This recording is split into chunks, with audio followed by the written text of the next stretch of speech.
नमस्कार, बहुत स्वागत है आप सभी का एनडीटीवी राजस्थान में। और आज एनडीटीवी ग्राउंड रिपोर्ट में बात करेंगे बोरवेल से जुड़ी हुई घटनाओं की। राजस्थान में लगातार बोरवेल में गिरने की घटनाएं बढ़ती जा रही है। कोटपूतली के कीरतपुरा क्षेत्र में 3 साल की बच्ची खेलते समय 700 फीट गहरे बोरवेल में गिर गई। बच्ची 150 फीट की गहराई में फंसी और इसके अलावा कई बच्चों के बोरवेल में गिरने की खबरें लगातार सामने आई। रेस्क्यू ऑपरेशन में प्रशासन की पूरी टीम जुट जाती है ताकि इन्हें बचाया जा सके, लेकिन सवाल यह है कि आखिर खुले बोरवेल में बच्चे कब तक गिरेंगे? बोरवेल का कवर क्यों नहीं किया जाता है? जिम्मेदार एजेंसियां अलर्ट क्यों नहीं रहती? और इसी तरह की लापरवाही से कब तक बच्चों की जान जाती रहेगी? रिपोर्ट देखिए।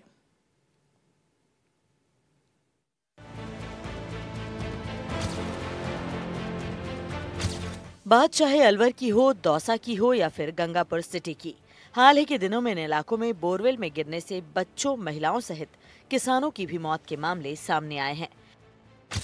बोरवेल पहाड़ी इलाकों या नदी के बहाव क्षेत्रों में किसानों के खेतों में सिंचाई करने के लिए बनाए जाते रहे हैं। सालों से पूर्वी राजस्थान के कई जिलों में सिंचाई का एकमात्र विकल्प बोरवेल ही है, लेकिन इन बोरवेल में गिरने से लोगों की जान जा रही है। तो सवाल यही उठ रहा है कि आखिर इन बोरवेल्स को यूज का ना रहने पर इन्हें बंद क्यों नहीं किया जाता और इस तरह की लापरवाही आखिर कब तक होती रहेगी? बोरवेल खुले हैं कि ओपन हैं या बंद हैं, उनको लेकर के जो ग्राउंड रिपोर्ट है उसमें आपको एक चीज़ और मैं अब दिखाना चाहूँगा।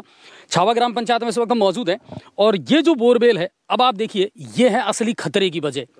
ये है सबसे बड़ी, एक तो ये रास्ते के बिल्कुल बगल में है और मैंने जब ग्रामीणों से मालूम की थी तो पता लगा कि ये गंगापुर सिटी जो रिको इंडस्ट्रीज एरिया है वहाँ को ये यहाँ से पानी सप्लाई किया जाता था और उस समय ये बोरवेल खोदा गया था, लेकिन धीरे धीरे वाटर लेवल नीचे चला गया और फिर ये फेलियर हो गया। लेकिन सवाल ये है कि उसके फेलियर होने के बाद में क्या रिको जैसे महत्वपूर्ण विभाग ने या संस्थान ने इसको परमानेंटली ढकने का प्रयास क्यों नहीं किया गया? आज आप देखिए, इसमें ये पूरी तरीके से खुला हुआ है, हालांकि कच्चा नहीं है, पक्का बोरवेल है, लेकिन जब ये फेल हो चुका है, ये बिल्कुल अब इसमें कोई काम ये नहीं आ रहा है, तो इसको ढकना चाहिए था। और सबसे बड़ी बात है कि ये रास्ते के बिल्कुल बगल में है। आसपास जितने भी पालतू जानवर हैं वो भी यहाँ चरते हैं। आप देखिए, कोई भी हादसा इस तरह के बोरवेल में भी हो सकता है। किसान लाखों रुपए खर्च करके 200 फीट से लेकर 1000 फीट की गहराई तक के बोरवेल की खुदाई करवाता है ताकि लंबे समय तक उसे सिंचाई के लिए पर्याप्त पानी मिलता रहे। लेकिन परेशानी तब होती है जब लाखों रुपए खर्च करने के बाद भी इनमें पानी नहीं मिलता। ऐसी स्थिति में किसान इन बोरवेल्स को खुला छोड़ देता है। विशेषज्ञों की माने तो कच्चे बोरवेल ही मौत का सबब बनते हैं, क्योंकि ये बिल्कुल जमीन के लेवल पर रहते हैं और धीरे धीरे इनके मुंह बड़े हो जाते हैं। हाल ही के दिनों में जो हादसे हुए हैं उनमें सभी जगह कच्चे मिट्टी वाले बोरवेल ही मौत का कारण बने हैं। खुले बोरवेल यानी हादसे, और मैं आज उसी की ग्राउंड रिपोर्ट आपको दिखा रहा हूँ। ग्राम पंचायत छाबा, बाड़ौती और वो जो इलाका है ताजपुर वाला, वहाँ हूँ और मैं आपको बताऊँगा। देखिए, ये एक बोरवेल है और ये अब खाली हो गया, यानी इसमें पानी वाटर लेवल जब नीचे चला गया तो किसान ने इसको बंद कर दिया। लेकिन आप इसको बंद नहीं मान सकते, हालांकि इतना ज़रूरी कि ये कच्चा नहीं है, पक्का है। इसके पाइप डले हुए हैं और ऊपर से ढकने का पूरा प्रयास किया गया, लेकिन आज भी अभी भी ये पूरी तरीके से खुला है और इतना गैप आपको नजर आ रहा है। किसान ने जब ये फेल हो गया तो अपना बोर दूसरा नया वहां पर दूसरी जगह बनवा लिया। लेकिन जो पुराने फेलियर हो जाते हैं उनको पूरी तरीके से पैक किया जाना चाहिए, उनको पूरी तरीके से बंद किया जाना चाहिए।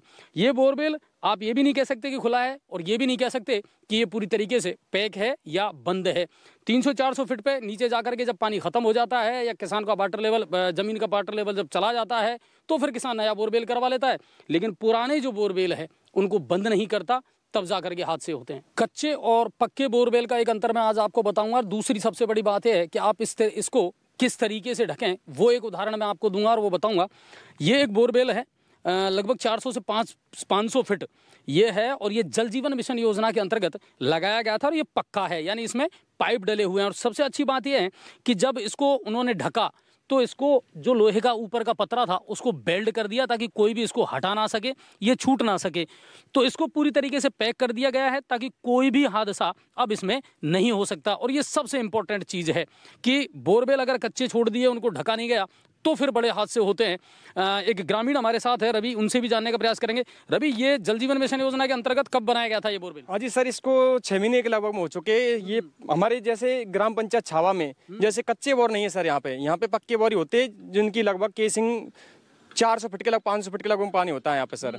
तो लेकिन जैसे कच्चे बोरवेल हैं उनमें हाथ से ज्यादा होते हैं। अब जैसे ये बोरवेल है तो इसमें सबसे बढ़िया है कि ये पक्का है, पाइप डला हुआ है और उसको पूरी तरह पैक कर दिया गया। सबसे बड़ी बात ये है, लेकिन सर जैसे हमारे गांव में सारे पक्के बोरवेल है, यहाँ पे कच्चे बोरवेल नहीं होती है। जब जो फेल हो जाते हैं वो फेल हो जाते हैं, उनको बंद कर दिया जाता है, पैक कर दिया जाता है। ज्यादातर ग्रामीणों ने सारे बोर पैक कर रखे हैं और यहाँ पे ज्यादातर पक्के बोर ही है। जो हाथ से होते हैं कच्चे बोरों में पाए जाते हैं, वो क्या बोर ढह जाता है, गहराई हो जाती है, तो इस कारण से वो हाथ से हो जाते हैं सर।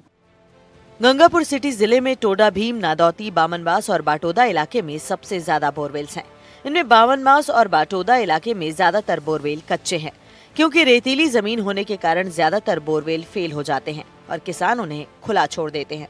पिछले साल फरवरी में बामनबास के रामनगर ढोंसी में एक ऐसा ही हादसा हुआ था, जब 26 वर्षीय महिला की अपने ही खेत में बने कच्चे बोरवेल में गिरने से मौत हो गई थी।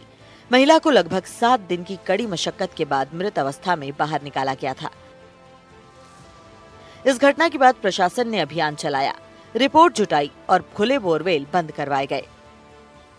पर सच्चाई आज भी यही है कि किसानों की ये लापरवाही आज भी जारी है और कई इलाकों में कच्चे पक्के बोरवेल खुले पड़े हैं, जो मौत को या इस तरीके के हादसों को न्योता दे रहे हैं।